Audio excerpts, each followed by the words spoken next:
मौसी की साइड अत्यंत ही महत्वपूर्ण उसका प्रारंभिक कारण ऋषि दुर्वासा बने, जो अपने ज्ञान, ध्यान, सिद्धि तथा खोज के लिए प्रसिद्ध थे। उन्होंने अपना जीवन सनातन धर्म की सेवा के लिए अर्पित कर दिया था। इसी संबंध में वे इंद्र से मिलने इंद्रलोक पहुंचे। प्रथम दृश्य देवराज इंद्र इंद्रराज सभा। देवराज इंद्र की जय, देवराज इंद्र की जय। देवराज, आपकी प्रसिद्धि तो तीनों लोकों में फैली हुई है। हाँ हाँ देवराज, आप तीनों लोकों में सर्वशक्तिमान हैं। देवलोक का यश ही ऐसा है।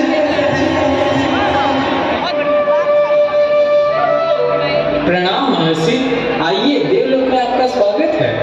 कल्याण मस्तु। आप अवश्य किसी धार्मिक कार्य के लिए पधारे हैं। हाँ इंद्र, मैं सनातन धर्म का ऋणी हूँ, इसलिए मैं धर्म के कार्यों में लगा रहता हूँ। परंतु यहाँ आने का उद्देश्य बताने से पहले मैं आपको यह पारिजात पुष्पों की माला भेंट करना चाहता हूँ। पारिजात पुष्पों की माला? ऋषिवर, यह मेरे किस काम की?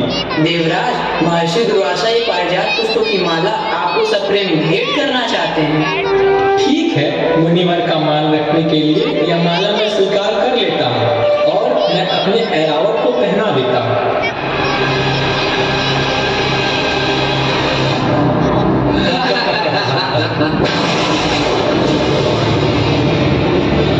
दुस्साहस, मूर्ख इंद्र, तूने मेरे उपहार का अपमान किया है, मेरा तिरस्कार किया है, मेरी आत्मा को पीड़ा पहुंचाई है। मैं तुझे श्राप देता हूँ, देवलोक से तेरी सिद्धि प्रसिद्धि समाप्त हो जाएगी।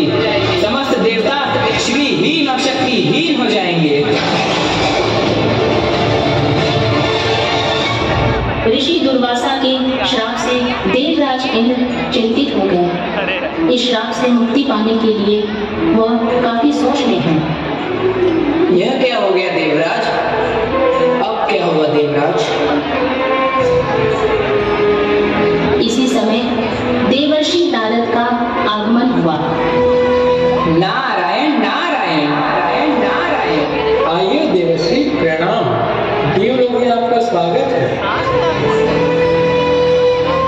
क्या हुआ देवराज?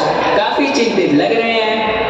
क्या बताएं ऋषिवर, महर्षि दुर्वासा के श्राप ने मुझे बहुत व्याकुल कर दिया है। इससे मुक्ति पाने का कुछ उपाय बताएं। इसका उचित उपाय तो श्री हरि नारायण ही बता सकते हैं। आपको उनके श्री चरणों में जाना चाहिए। आप उचित कह रहे हैं देवश्री, शीघ्र ही चलें।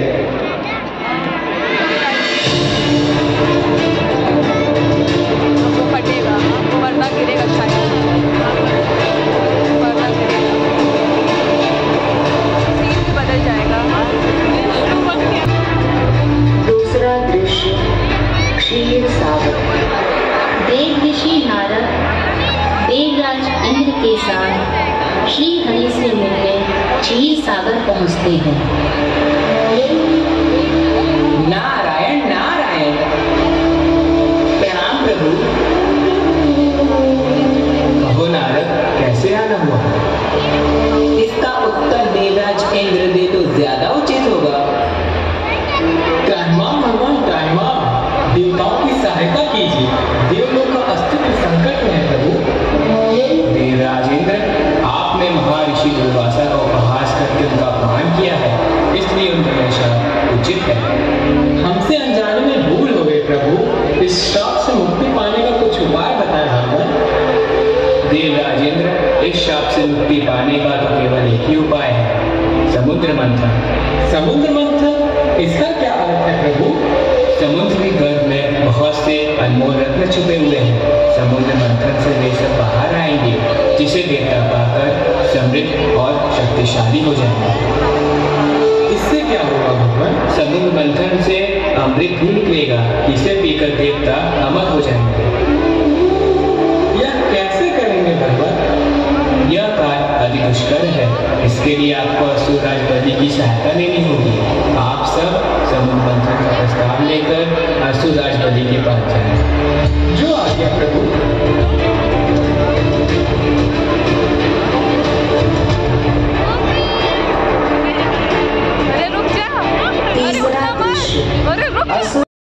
देवराज इंद्र दैत्यराज बलि से मिलने उनके दरबार में पहुंचते हैं।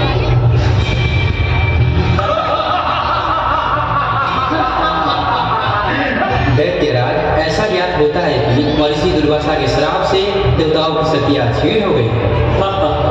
यदि ऐसी बात है तो ऐसे अवसरों का लाभ उठाना तो हम असुरों का परम कर्तव्य है।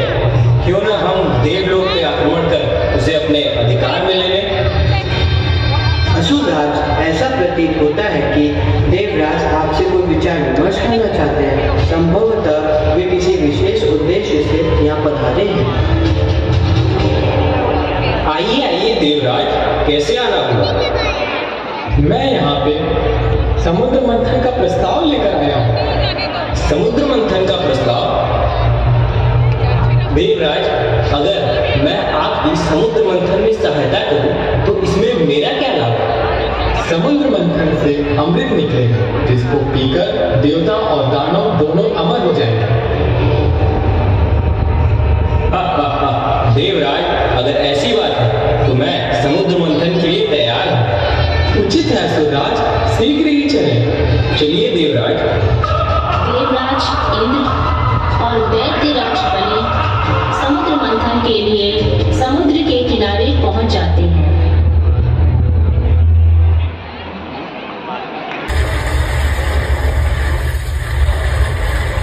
मंदराचल पर्वत को मथनी बनाकर वासुकी नाग की नीति बनाई जाती है। समुद्र मंथन के लिए देवताओं ने वासुकी नाग को उसकी मुख की ओर से पकड़ने के लिए आगे बढ़े। इस पर कम बुद्धि दैत्यों ने आपत्ति जताते हुए कहा कि अरे अरे, वासुकी नाग को समुद्र मंथन फिर से प्रारंभ हुआ। समुद्र मंथन प्रारंभ होते ही पहले रत्न के रूप में हलाहल विष निकलना प्रारंभ हो गया, जिसे देवता और दानव दोनों ही व्याकुल हो गए। अरे अरे, ये क्या हो रहा है? समुद्र मंथन से अमृत की जगह तो हलाहल विष निकल रहा है। ऐसे तो हम सब मारे हैं। हाँ, की तरफ। परंतु भगवान इंद्र ने, आप चिंतित ना हो, इससे मुझे कोई हानि नहीं होगी, क्योंकि इस विष को मैं अपने कंठ में ही धारण कर लूंगा।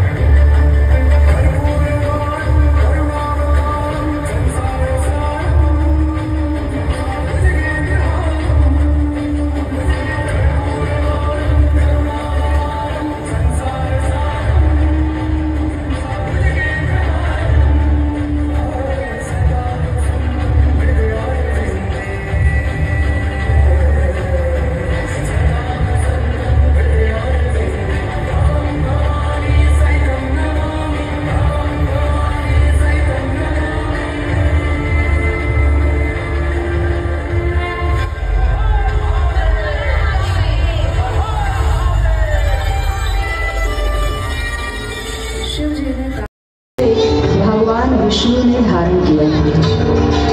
समुद्र मंथन से निकला अगला रत्न कल्प वृक्ष था। यह औषधीय गुणों से युक्त वृक्ष देवराज इंद्र को प्राप्त हुआ। सागर को और अधिक मथने पर उसमें से रंभा नामक एक सुंदर अप्सरा निकली, जो देवताओं को प्राप्त हुई तथा देवराज इंद्र की राजसभा में मुख्य नृत्यांगना बनी। इसके बाद माता लक्ष्मी सागर से बाहर निकली। उन्होंने स्वयं ही भगवान विष्णु का वरण कर लिया। सागर से निकलने वाला अगला रत्न वारुणी नामक मदिरा थी। भगवान विष्णु के आदेश पर यह मदिरा दैत्यों को प्राप्त हुई। तत्पश्चात चंद्रमा निकला। इसे भगवान शिव ने अपनी जटाओं में धारण किया। फिर सागर मंथन से पंचजन्य शंख निकला। यह दुर्लभ शंख भगवान विष्णु को प्राप्त हुआ। इसके पश्चात पारिजात नामक वृक्ष प्रकट हुआ। इसके स्पर्श मात्र से ही थकान दूर हो जाती है। यह देवों को प्राप्त हुआ। अंत में स्वास्थ्य लाभ के देवता धन्वंतरी देव हाथ में अमृत कलश लिए प्रकट हुए।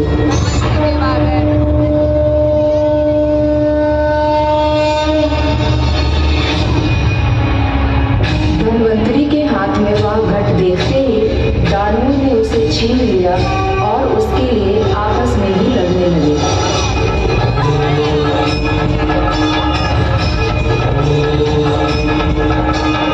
इस अमृत को पहले मैं पीऊंगा। नहीं मैं पीऊंगा। नहीं मैं पीऊंगा। या अमृत मुझे दो। मुझे दो। मुझे दो।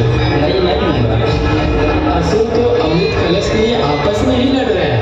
हमारे पास ये शक्ति नहीं है कि हम लोग लड़के इनसे अमृत प्राप्त कर सकें। ये हरियाण हमारी मदद करें। देवों को संकट में देखकर देवर्षि नारद भगवान विष्णु के पास सहायता प्राप्त करने के लिए जाते हैं।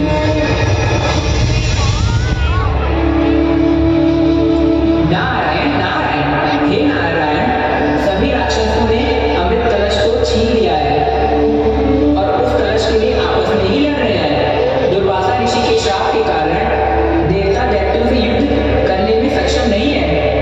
आप इनकी सहायता कीजिए। अवश्य नारद, अब समय आ गया है कि देवताओं की सहायता हेतु मैं मोहिनी रूप धारण करूं। आपकी लीला अपरंपार है प्रभु। देखते ही देखते भगवान विष्णु ने मोहिनी नामक एक अति सुंदर युवती का रूप धारण कर लिया और दैत्यों के पास पहुंचकर उनसे अमृत कलश ले लिया। हे सुंदरी, कौन हो तुम? मैं मोहिनी। कौन मोहिनी? ऐसी मोहक छवि वाली भला और कौन हो सकती है लड़की मोहिनी के सिवा? मुझे दो, ये अमृत हमारा है। नहीं नहीं, ये अमृत हमारा है। नहीं हमारा है, ये मुझे दो, ये हमारा है। ये इस ब्रॉडी जिस कारण वो शाम से झगड़ रही हैं, क्यों ना उस कारण का ही अंत कर दूं? जब यह अमृत पिटेगा तो सबको बराबर बराबर मात्रा है, अन्यथा मैं इसे समुद्र में उड़ेल देती हूँ। आप सभी को यह प्रस्ताव स्वीकार है या शीघ्र बताइए। स्वीकार है। स्वीकार स्वीकार है। अरे अरे, बोले देवताओं को क्यों, हमें क्यों नहीं मोहिनी? रुकिए असुर, मैं तो निष्पक्ष हूँ, न असुर मेरे हैं और न ही देवता, इसलिए मैं किसी के साथ कोई अन्याय नहीं करूंगी। धैर्य धरिए। मोहिनी रूप में भगवान विष्णु दैत्यों को अपने रूप और सौंदर्य से मोहित करते हुए देवों को अमृत पिलाने लगे। विष्णु की इस लीला को राहु नामक दैत्य समझ गया। मुझे तो ये विष्णु की लीला लगती है, इसमें जरूर कुछ ना कुछ छल है। मैं जा रहा हूँ देवताओं की पंक्तियों में बैठकर अमृत पीने। देखो देखो, ये तो राहु दैत्य है। अरे इसने तो छल से अमृत का पान कर लिया। चंद्रमा और सूर्य की बात सुनकर भगवान विष्णु क्रोधित हो गए। उन्होंने सुदर्शन चक्र से राहु का सिर धड़ से अलग कर दिया। अमृत के प्रभाव से उसके सिर व धड़ राहु व केतु नाम के दो पिंडों के रूप में ब्रह्मांड में स्थापित हो गए। इधर मोहिनी के जाते ही दैत्यों के मधुर जीवन समाप्त हो गए।